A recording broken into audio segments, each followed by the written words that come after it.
Welcome to another episode of Life Matters, where we discuss the matters of life because your life does matter. If you don't know me, my name is Devon. We have our usual guests, John and Dale, with us. We have the privilege of serving here as on leadership at Life Church, and today we get to discuss a topic that I don't think a lot of people really talk about in the Christian space. What does fun look like?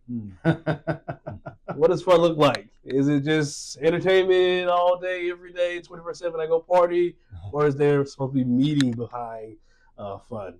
And I think this would be a good topic. So I'm excited for it, guys. Yeah. Just describe in your own words, what do you think fun looks like? I know it's very broad. Oh man, that is such a a wide thought. I guess how do you have fun? Yeah, I think it's a good discussion for us to have, because I do think there is this perspective of like Christianity just sitting around singing a song and listening to a sermon. Kumbaya. Yeah. And like honestly, like we have a blast all the time, and within the community, we have a lot of fun together. And I think there's an importance to understand what does it look like to enjoy life, to celebrate life in a way that honors God. And what does it look like when that becomes a distraction or in ways that are like blatantly dishonoring God? Yeah.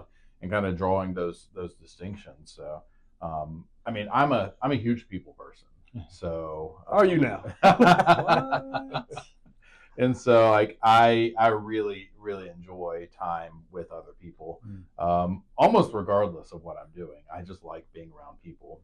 But I think for me, one of the big things is new experiences are always really interesting, whether it's seeing a new place or diving into new thing. It doesn't necessarily even have to be new for me. If it's new for somebody, like, if we're going out and like I know you've never done this before, I love that. I love getting to see somebody experience something for the first time, and so or be a part of somebody experiencing something for the first time. So that like kind of on a baseline, things that I particularly enjoy, being around people and new experiences. That's kind of my go-tos.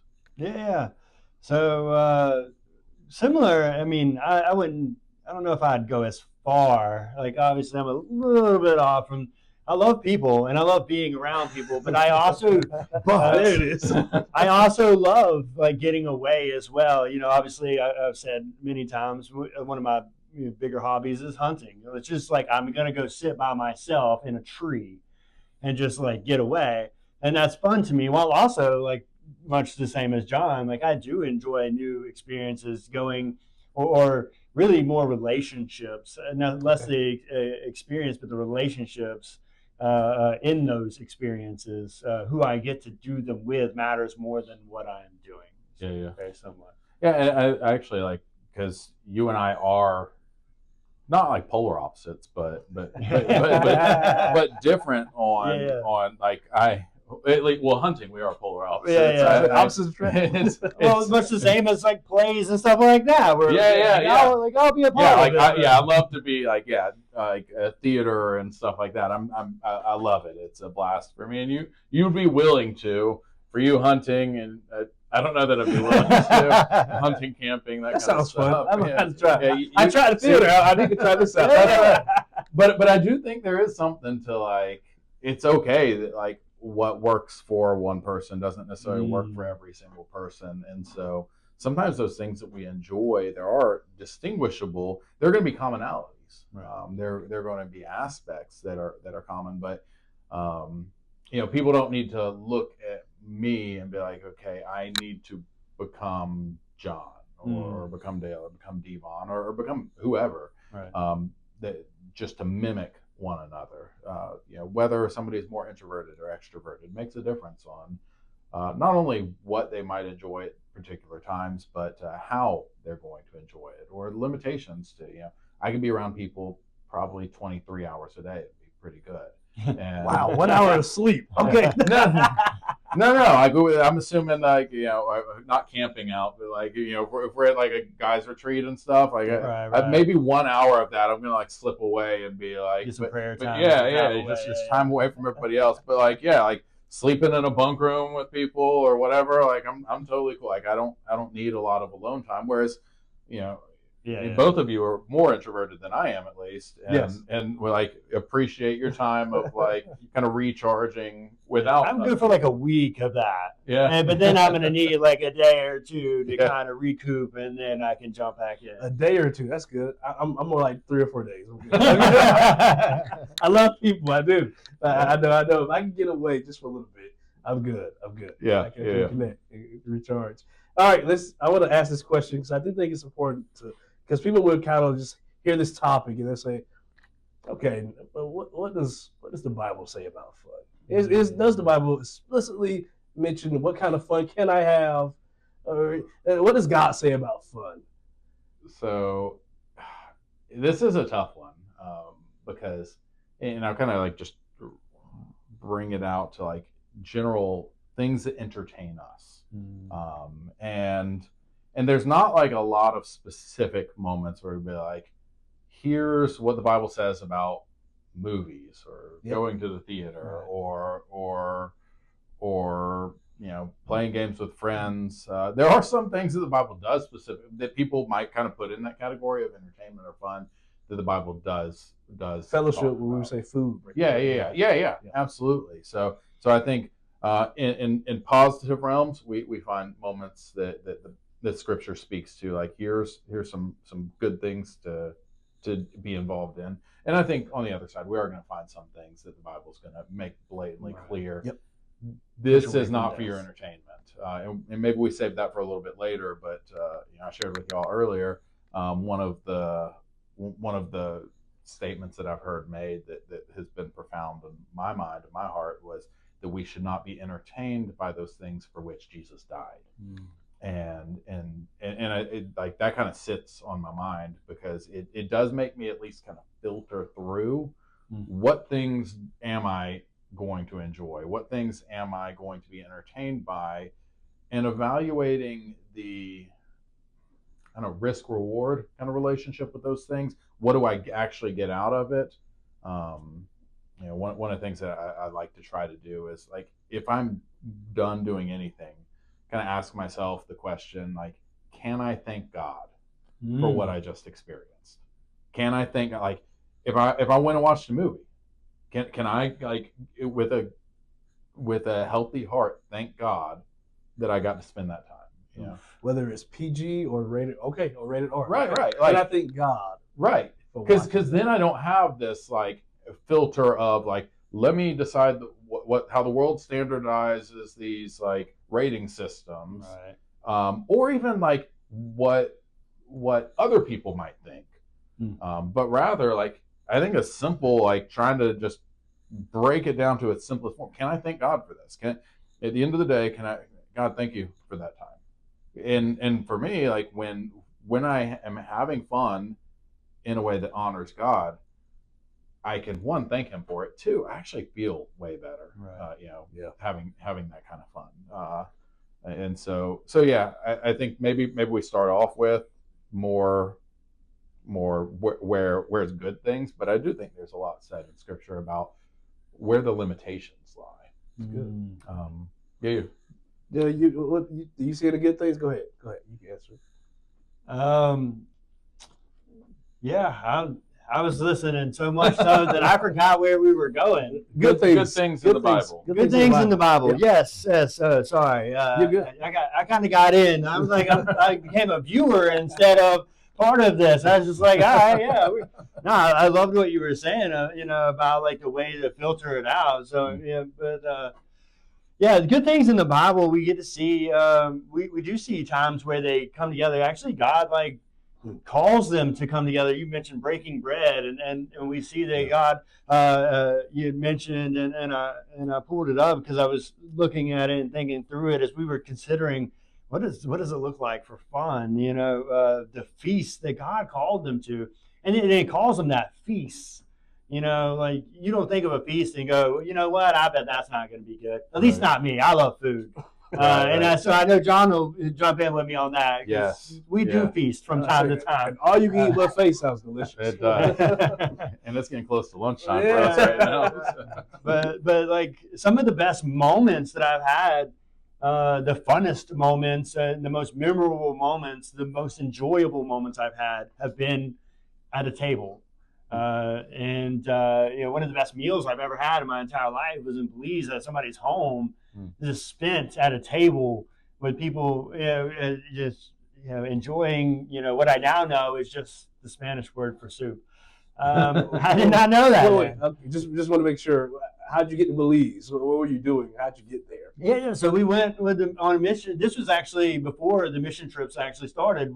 We went exploratory. On an exploratory mission. John and I and one other guy who was here at that time, and we ended up like going back into the villages and just spending time with people in multiple different villages. And where we spent the night, how uncomfortable it was to sleep in a hammock. That was not necessarily a joy. That sounded fun. It was not. Sounded way. I could not thank God for that one, other than safety and like generally heat. Sure. But not the experience of sleeping in the hammock. Yeah. But that tape, we got back here. So on the way back, we were talking to the guy, he's over a lot of the churches there, and we asked him like, hey, what's the big thing here, food wise? Because obviously we're here, like we want to experience their culture with them. And he's like, cow dough. That's what it is. He's like cow dough, which is just the Spanish word for it's the Spanish word for soup. I didn't know that then. It sounded like something I needed in my life. Okay. And so it was now knowing. So the whole time he's like, yeah, our church is going to be making it tomorrow, but we weren't going to be able to get there. So I was like, oh man, that's really horrible. I really wish I could try it. And we get back here to this house, and they don't. I don't know if they know we're coming or not. No, they didn't know. They might have at one point in time known that maybe we would come at some point. They didn't know it was going to be the day. And so we show up, and just so happens that God has orchestrated. I'm giving God the credit here. God has orchestrated that is what they are making and serving in that house. And so they sat down, they shared the meal with us, and man, it was awesome just to get to like share that with them. Yeah, I think the experience of it, Dale particularly loved the soup. It was good soup. It was good soup. Dale particularly loved the miracle of the soup. Welcome to the Soup Matters podcast. But it was like that experience of like just going and people we had never met before and just fellowshipping with them. There was language barriers, all kinds of stuff, but those are things that like really stick in my mind. And when I kind of contrast that with like other sitting around watching a show or something, and it's not that it's always wrong to sit around and watch a show, but like man, I hold like some sweet memories from things like that, experiences like that. Obviously, we're not always like on a mission trip in Belize, and so in our day to day, kind of finding like what does it look like to the expression we use all the time here at Life Church is do life together. What does it look like to do that? Because I believe what Scripture really does point us toward is there is something about community. There is something about fellowship. Whether we're introverted or extroverted, we are designed and made where we need and we value relationships, and we're relational people because God is a relational God. And so when we look in Scripture and we find, okay, He gathers people to feasts. And I love like if you ever like want to see like how seriously God took that, like just look at a traditionally Jewish calendar and just look how many like holy days and festivals there are. And it's like every time something happened, they were like feast time. Like even when we think of like the Passover, it wasn't just like they did a day of like people traveled, people went like they went all out, and there was like a week of celebration. Of like everybody coming together, and I mean, we can look to moments in the Old Testament where we see like parades coming through, and people are just out there like celebrating, they're laughing and they're dancing and they're singing, and so like it's, you know, I don't want to simply reduce it to just like have a meal together, Right. because then we just sound, you know, like spiritually hungry people, Right. you know. We come to church to eat. Right.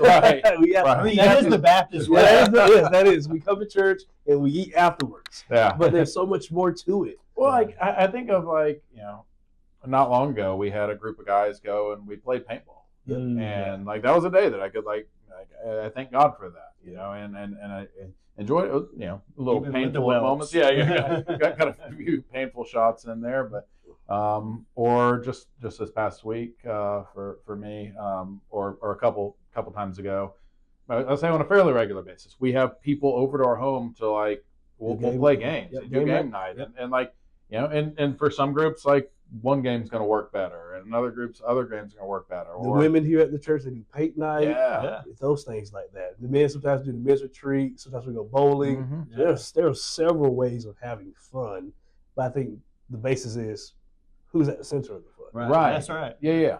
Because I think that, you know, as we evaluate, okay, what does it look like to enjoy life, like a kind of a distinguishable nature from like how the world has fun and how we have fun. Like, I feel good. I feel closer in relationship with other people. It doesn't bring about these senses of regret or a lack of awareness or a lack of knowing what I just did. You know, I was bowling with a guy years ago, and we were just having a blast. And like y'all both been bowling with me, Yes. so y'all know like I get animated. This is with good. Bowling. Like I'm loud and goofy and crazy when it comes to bowling.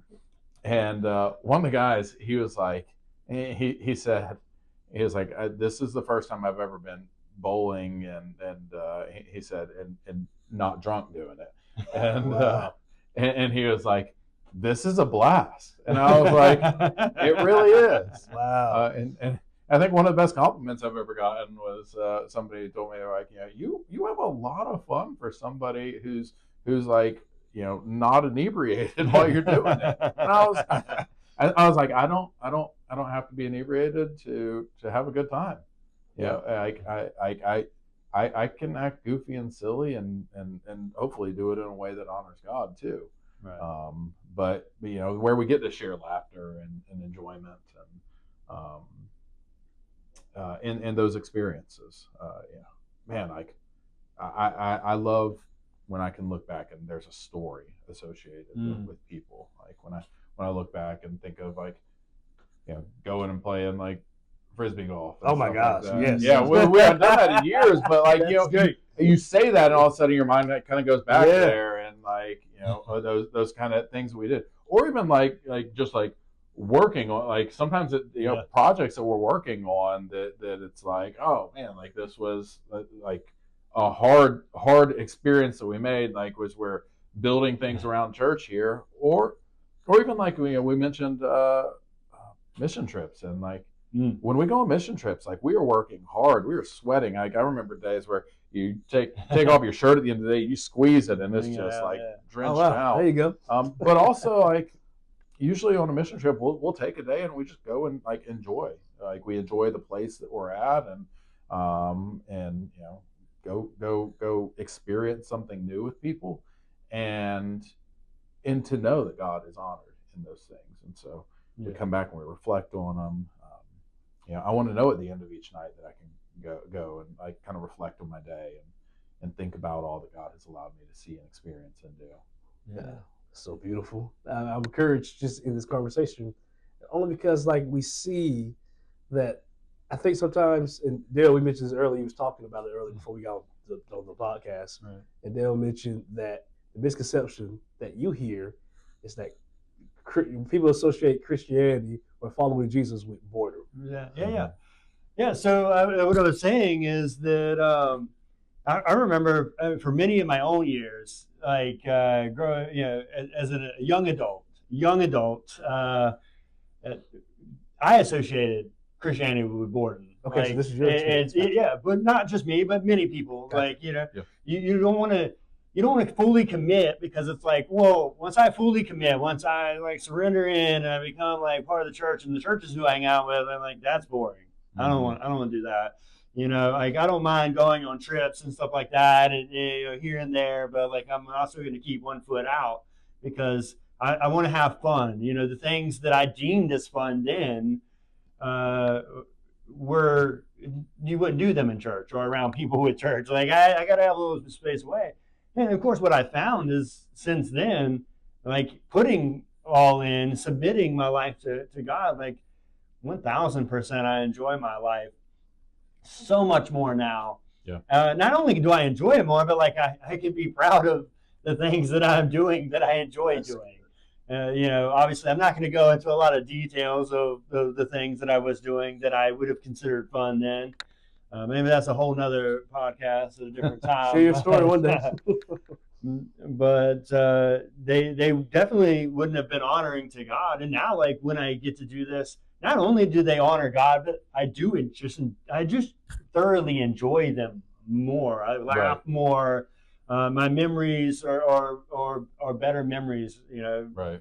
Belize, multiple different times we went there, and all the different memories we have from there, as well as memories here, to your point, of building things that seemed like they wouldn't have been fun. I don't enjoy working. I don't think a lot of people really enjoy working. While I also can say, like, I come here and volunteer a lot of work here because I enjoy working here. Yeah. The fellowship of working here, apart from like just doing the work. Well, and I remember a couple of years ago for me, as I kind of consider entertainment, and I was watching this TV show. It wasn't anything particularly bad or anything. It was just it was an interesting TV show, and it had like all these kind of complex characters and stuff. I got to the end of season 1 or season 2. I was kind of like just absorbing the whole season. Anyway, I finished one of the seasons, and it ended with a cliffhanger, and as they all do. And I was debating, like, okay, am I going to start the new season? And I don't know what it was. I can only attribute it to like God's spirit kind of like speaking into my heart, and it was just kind of this question of like, how do you feel right now? And so I was just like, how do I feel right now? And I was anxious. Like, I was so anxious. Like, I was really invested in these characters, and I was anxious for them, and I was like frustrated about what was going on. And then I realized, like, I don't like being anxious. Like, there's no benefit to me.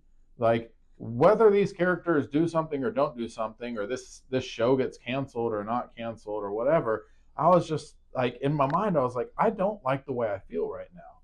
And I realized what I was kind of longing for to entertain me was I wanted them to solve problems that weren't actually problems. They were just pretend problems so that I could like be entertained by them. And like, so what my heart was longing for, they weren't actually going to give me. They were just creating longing. And that's, I think, what a lot of entertainment does. It creates longing, or it numbs feelings, but it doesn't actually satisfy. And so for me, for that show, I was just like, why am I watching this? Like, why do I care? Like, I don't want to be anxious. And the show's not going to help me with that. The show's going to cause like anxious feelings. And so I just gave it up. And I can't say like, oh man, this show's like evil and I hope nobody ever watches it or anything. Like, that's between somebody else and like what God is doing with them and their personal convictions. But for me, that show, it wasn't like, oh, this is the clear, obvious sin pattern that is associated. Right. Okay. It was just like, what it is doing to me is harmful for me. So this isn't what I want to be entertained by.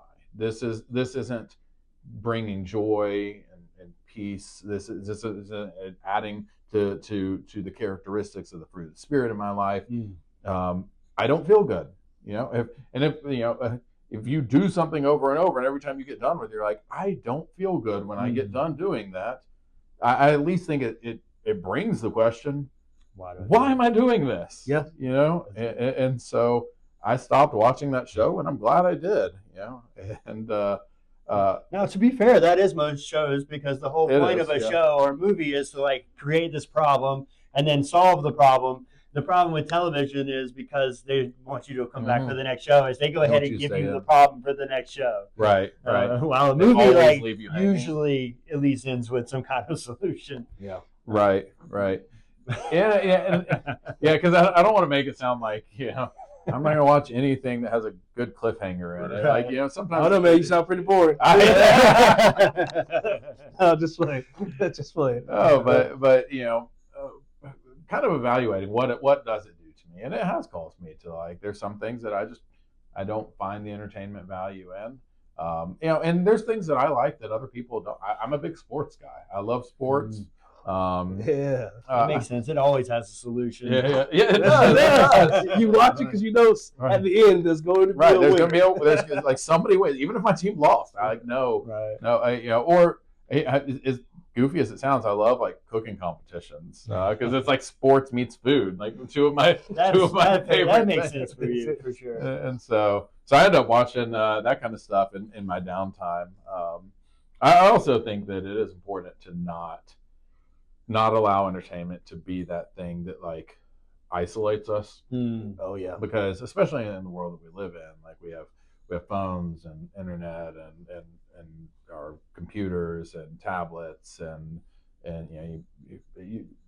we stick in our headphones. There you go. Good job. Away from the world, even when we're actually in the world. And I think there can be something really harmful for our spirit, for our connection with other people, when entertainment becomes a form of isolation. And I'm not suggesting that people don't need alone time. Obviously, I need less of that just by my kind of makeup than also we're creating a podcast in this moment. Right. We're not saying don't watch this. Right. No, that's good though. That's good. We're not saying don't watch it or listen to it, but we also it has to be used for something. What is the reason behind why we're being entertained or why we're pursuing this fun? Right. Yeah, I think that's a good segue as to you talked about the good things of fellowship or what God would deem as good. Can we thank God for those things? Then those things that He calls out in Scripture, I guess we know that there's something off about them, but I think we need to see, and this is why I want you guys to kind of get into this. When we talk about the point of having fun, why should we prioritize having fun in the name of God, having fun or representing God in a way that, man, this would be good. This would be good for me. Why do we have fellowship? Why do we have all of these things? Well, I mean, for starting, if God is the God over my salvation, if God is God over my eternity, then God is also God over my career choice, my family, my friendships, and my entertainment. That's good. And so, is God over all? Is the question I would kind of lean into in that of like, and I know like you said, some people like push back because they're like, I'm afraid that I'm not going to enjoy this. God created us. God made us. Like at the very beginning of creation, we see God's like, hey, this is good. They're going to like this. They're going to enjoy this because I created them. And actually, He says, so interestingly, hey, this one's not good. Man's alone, and he doesn't need to be alone. And I don't think He's just talking about marriage. I do think it applies to marriage also. But it says, man, it's not good for man to be alone. Well, God in Himself is a Trinity. God has His own sense of community within Himself in a way that we can't.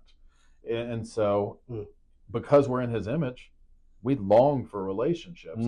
And so God created this, and He said, okay, I know what's good for you, and I'm going to get you to do, and I'm going to provide for you what you will enjoy. Like even in the garden, we see, okay, there's like fruit and there's streams. And I mean, it sounds awesome. Yeah, it sounds great. And then there's this one thing that He's like, hey, don't do this one thing.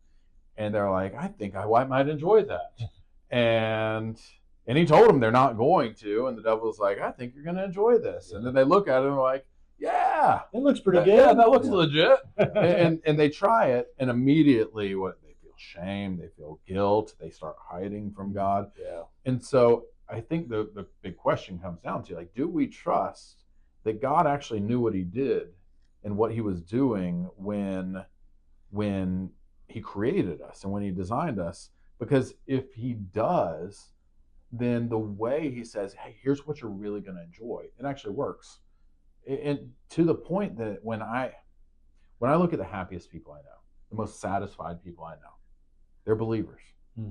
They're followers of Christ who know what they're doing, who know the direction, who are joyful and have fun and have a blast and know the forms of entertainment that are valuable for them, but also kind of shun some forms of, and I'm not talking about for other people. I'm not saying like we go around and be like, hey, everybody else, like, no gatekeeping. Right. It's not. I'm not the gatekeeper to be like, okay, here's what you can do, Devon, and here's what you can do, Dale. Like, I need to know my own personal conviction, and then trust God to work in other people's hearts as well. But also to know where my convictions are. That way, if somebody else is like, hey, John, do you want to go do this? Like, not me. Or sometimes it's like, hey, like Scripture is pretty clear on this. Probably shouldn't be right. Like this isn't something we should be associated with. And so, kind of knowing those things. But man, like when I look at people who are believers, especially, I think one of the fun things to do is look at people who you get to see their journey and like the people they become and the joy and the satisfaction.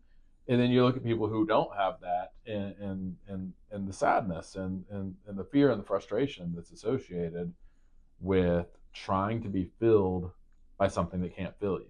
Yeah. It's kind of to something you say, I've heard you say before, and I don't remember exactly how you worded it, but like, I've never met anybody who, has had my kind of lifestyle who like gets here and they're like, you know what? Really wish I'd have stayed over there. Right. I think you usually use it when you're talking about different people's stories, right? Yeah. But it's not like we're like, man, because some people are like, man, I really like that story, but like nobody's sitting here and like my seat is like, man, I'm so glad I spent all my time doing those things for fun. Right. You get over here and you recognize like, oh man, those things weren't nearly as fun or satisfying, fulfilling, joyful as I thought they were in the moment. Yeah. And so. Yeah, and so I think to that point, one of the best things that we can do, we often talk about giving our testimony, giving our story, declaring our faith in Christ. I think one of the best things that we can do is to show that we're happy. Yeah. Like be grateful. We should be the happiest people. And I can think of a few people in my mind who are like particularly happy, joyful people, and like those are people that like I always hear like others like somebody comes into the church for the first time, they're like, that person is so happy, and I'm like, that's what I want. Like that's what we should be. That's like we should be joyful, excited, happy people, having a blast, having a good time, not sitting around sullen and just like mourning and depressed in our minds because we're afraid we're going to mess up somewhere. Yeah. So worried about breaking a rule that we're like, not that you just do whatever, but like so worried we're going to break a rule that we're like, we're just not going to have any fun. Because then you kind of get to a place where the Pharisees are like, we're going to put all of these guards up. And so that we make sure that we don't go outside, and there should be guards, but they don't need to be. Well, that's a good point that you just made about the Pharisees with the guardrails. They even would look at Jesus and they call Jesus a drunkard and a glutton, not because that he was necessarily absorbed with drinking or that, but because he was so jovial, right? Because he lived life like truly as it was a gift that he created for us. Right. Yeah, I think that is one of the things we see in Jesus's ministry is he's going around and like we don't get tons of stories that really detail. Like we do see that he's like always having like meals with people and he's traveling together with all these people. And obviously Jesus has this very unique role to be the savior of the world. And he's doing miracles all along the way. But the fact that the Pharisees do look at him and their response is he's a drunkard and a glutton. means that there is some sense of when they looked at Jesus, they saw somebody who they were like, he's too happy. You know, he's enjoying life too much. Certainly, I am not suggesting in any way, and I would theologically push back against. I agree. He was not a drunkard, and he was not a glutton. No, he was not. He who don't sin became sin yes, for us. right. Yeah. So like That's good. they certainly were misinterpreting it. Right. But I think it is valuable to look at, okay, what was it that they were misinterpreting? And he's having these meals and these fellowships and this time together. You know, we talked about the Last Supper, and he said that he longed for this meal, and he longed and they planned out these things, like these festivals that they had together. They didn't just happen. They were planned out. Jesus would say, "Hey, go make preparations." Like I think of the feeding of the 5,000. Yeah, and they're all out there, and the disciples are like, "Send them home," and Jesus is like, "Or let's have a party." What? Where are we gonna get this food, Jesus? What are we doing? Yeah, and it seems like the day is wrapping up, and like even with like some of the primary times of teaching, maybe he was starting to like kind of wrap up, but he's like, "Hey, let's all have a meal together," and you know, and obviously there's some challenges for us because we can't look and be like, okay, what about movies? What about you know a water park? Because they didn't have a water park then. Yeah. But we do see like people would go. Jesus to, like, walks on water. Yeah, there we go. He's just Very a water middle of a sport. storm. I mean, That's right. And he invites Peter out. he invites Peter to go. I will say that sounds pretty That's cool, tough. pretty fun. Yeah, I don't know, but So since Jesus, All right, so water sports are in. when Jesus comes back, we're good. Yes. But I want to ask this, just because I think it's really important. You know, our moniker is doing life together. Yeah. But what are some realistic expectations and unrealistic? I do think we love the ideal of fun. Then I think we sometimes get discouraged when we want to hang out with this friend group, and sometimes like life happens and they just can't. I one of my favorite comments about Jesus was you know the greatest miracle that he did, and I say this very jokingly, the greatest miracle he did was being a man in his 30s and maintaining 12 friendships. You know, it's I never heard this You've one. never heard that? Right? Yeah, you know, it's kind of that comment of like when you kind of get into adulthood, it is challenging to like maintain the, you know, like right. You know, I don't disagree with it. I just never heard it. You know, it's like what we do all the time with like people that we genuinely would be like, you know, we spend the rest of our lives being like, we got to get together sometime. We got to get together. And so one, I do think there is some sense of prioritizing relationships and friendships, but also realizing that like responsibilities are real. Right. And so, and not just our response, we are very comfortable with our responsibilities. Like, you know, sometimes I see people do this. They'll like be on their phone, and as soon as they finish up something, they'll be ready for the person next to them to talk, and the person next to them is still finishing up something on their phone, and they'll be like, "You're always on your phone." Like, over your head. We're very comfortable that like everybody should be available when I'm available, but everybody should understand when I'm not available.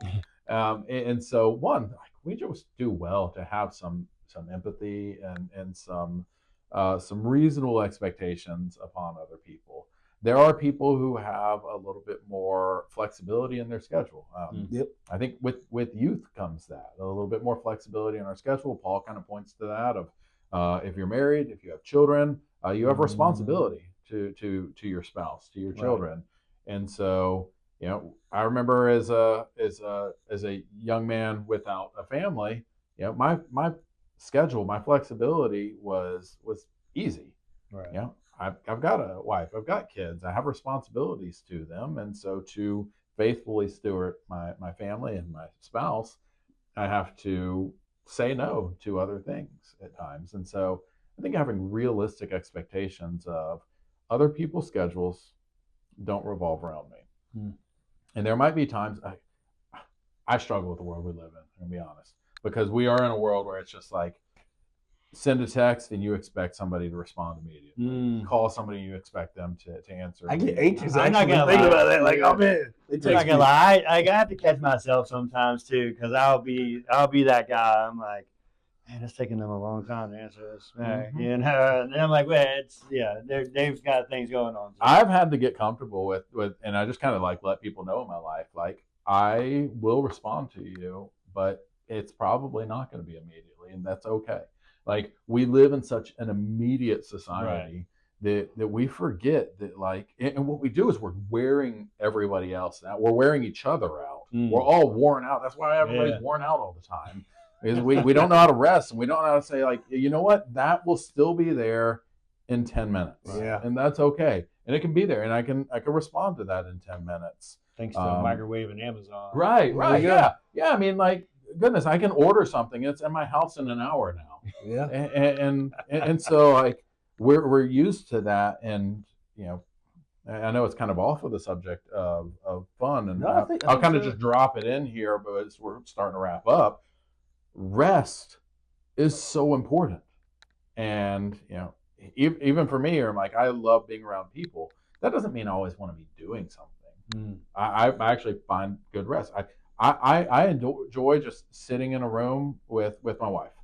We don't even have to be doing anything. We don't have to be talking. Like I like being around people, and so I can just sit there, or I can just sit there with my girls, and like rest is important. And so, but when we long so much to be entertained every moment, I think we fail to see how sometimes that actually keeps us from resting. Right. When I'm watching that show and I'm just anxious, all of a sudden I realize I didn't rest at all. Yeah. I just worked up my emotions and my feelings, and now I'm like more invested into this. Right. And so I'm not rested, and so then I have other responsibilities that I need to go into, so I feel more worn out. And so entertainment should be something that hopefully fills us, not drains us. That adds to us rather than subtracts from us. That builds relationships rather than destroys relationships. And so, I think realistic expectations. Yes, we should expect that people are fairly responsive, but reach out. Like there, if you have to be the person to reach out, okay. Yeah. Like that's all right. Like some people are just. I'm more of a person in some of my friendships that I'm going to be the one who reaches out more, and there's other friendships that somebody else is going to reach out more, and that doesn't mean I love one more than the other. Right. But maintaining that they're personal. Like and pulling ourselves away from like the technological replacement of actual interaction. Like we like the idea of like I should just be able to post something on the internet. All my friends should see it. Right? Yeah. Well, why didn't you ask me about this thing? Because I posted about it. What it does is because we forget that people aren't just revolved around what we're doing. Yeah. And so. I've had people ask me, hey, you didn't ask me about this thing. I posted about it. And one of my responses is like, do you really want your pastor spending like hours a day on social media? Like, I just don't. And you can text me, you can call me, and I might wait an hour or whatever because I might be in the middle of something. But as soon as I can, I'm going to get back to you. And when I'm with you, I'm intentional. That's right. Be here. I will be here with you. I'm going to focus in. But just don't ask me to like check your Facebook to find out how you're doing.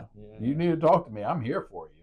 And so I think not being afraid for our responsibility in those relationships. Hold up, now this is good. I know we got to wrap up, but this is good because now we have to see doing life together. Would you guys say, how would you describe doing life together? How would you describe that? Adjectives, things like that. Just to wrap up. Obviously, we start with the word together. I mean, you can't do life together if we're doing life separately. And to John's point, like there is a realistic expectation that we do have all three of us have wives and kids. And so like we can't, like right now we get an opportunity to hang out, but this is like part of y'all's work day, and like I just moseyed my way up here. But I'm able to, but outside of this, like we're gonna go home today. All three of us, we're gonna go home to our families, to our wives and to our kids, and we're gonna have responsibilities at home. We're gonna have to do like there's still trash that's gotta be taken out, dishes, supper, all of these things still have to happen. And so, but it's being intentional of like, man, when I do have that time, where our shared interest is, whether it be coming together for a worship night over here in the sanctuary, or our Sunday mornings where our time is devoted, or on a Saturday morning where we come together and go shoot paintball with the guys, or a game night, during the middle of the week, whatever it looks like, whatever it is, like being intentional with that time. I was so excited when you were like, my word is together. And because I was like, I got my word. And then halfway through, you were like, intentional. And I was like, there goes my word. So whatever, I'm hopping back on it because I do think it is like the thing that jumps out at me the most. Intentional. I think it doesn't just happen. Authentic. It has, like, intentionality. We give up on the lie that everything is just spontaneous and like just happens and it's just easy. Things that are worth having are work. Marriage is amazing and it is beautiful and it is so much work. If you're doing it right, marriage is work. Friendships are beautiful and amazing, and if you're doing it right, they're still work. And I'm not saying they should like tear us out, like they're like just like draining, but it's work to do these things, to maintain and to create opportunities for these things to happen. So I would say, even to that point of work, like I think we have a negative connotation on work because work is. Right. But like when you look back to the garden got mentioned earlier. If you look back to the garden, you see that work was part of it then. Yep. And so work's not part of the curse. It's not part of the curse. The part of the curse is the sweat and the thistles that you're working with, not the work itself. Yeah, you don't always get the fruit of your labor. So enjoying work is something that can be done if you're doing it right. That's beautiful. That's good. Thanks, guys. It's been great. All right, you guys know, if you have not shared already, please share the video. Let people know that we do have a podcast. I'm glad you guys tuned in with us. But we also, this is all daily, or I guess episode reminder for you that we always challenge you with. Life Church, go to your mission field.